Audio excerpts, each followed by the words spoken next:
എന്തൊക്കെയുണ്ട് വിശേഷം? അയ്യോ, സുഖമാണോ എല്ലാവർക്കും? ഞാനിവിടെ ഒരു പ്രവാസ ജീവിതത്തിലാണ്. അപ്പോൾ നമുക്ക് ഈ യുദ്ധവും കാര്യങ്ങളൊക്കെ ആയിട്ട് ഇങ്ങനെ പോകണം. പക്ഷെ ഞങ്ങൾക്ക് ഒരു കുഴപ്പമില്ല കേട്ടോ. ഞങ്ങളുടെ ഏരിയയിലേക്കൊന്നും യാതൊരുവിധ കുഴപ്പം ഈ നിമിഷം വരെ ഉണ്ടായിട്ടില്ല, ഉണ്ടാവാതിരിക്കട്ടെ. ഞാനതിനല്ല വന്നത്. ഞാനൊരു കാര്യം പറയാനാണ്. എല്ലാവർക്കും അറിയായിരിക്കും, പക്ഷേ എനിക്ക് ഒരു പാഠം കിട്ടിയപ്പോൾ ഞാൻ പറയാമെന്ന് വിചാരിച്ചു. വേറൊന്നുമല്ല, ചെയ്യാൻ പറ്റാത്ത കാര്യങ്ങൾ പറ്റില്ല എന്ന് തന്നെ പറയാം, ആരോടായാലും. ഇല്ലെങ്കിൽ ഉണ്ടല്ലോ, ഇതുപോലെ പണി കിട്ടും. ഇതിപ്പോൾ നമ്മൾ ആളാവാൻ വേണ്ടിയിട്ടോ അതല്ലാന്നുണ്ടെങ്കിൽ പറ്റാത്ത കാര്യം ചെയ്യാൻ പറ്റുമെന്ന് കാണിച്ചു കൊടുക്കാൻ വേണ്ടി അങ്ങനെയൊന്നും ഒരാളും ശ്രമിക്കരുതേ. ആഫ്റ്റർ എഫക്ട്സ് ഭയങ്കര വലുതായിരിക്കും.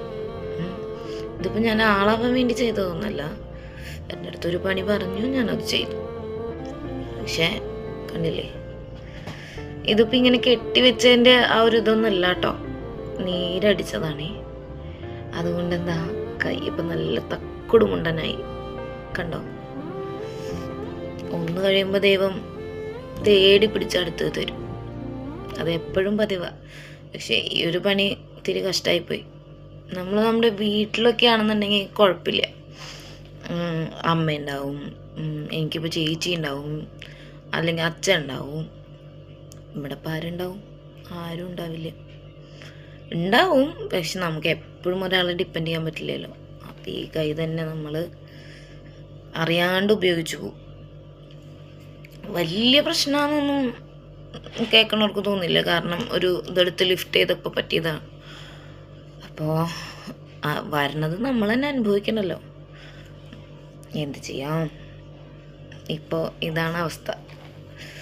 കൈ കാണാൻ നല്ല ഭംഗിയുണ്ട് കേട്ടോ, ഭയങ്കര തടിച്ച് വീർത്തിരിക്കുന്നുണ്ട്.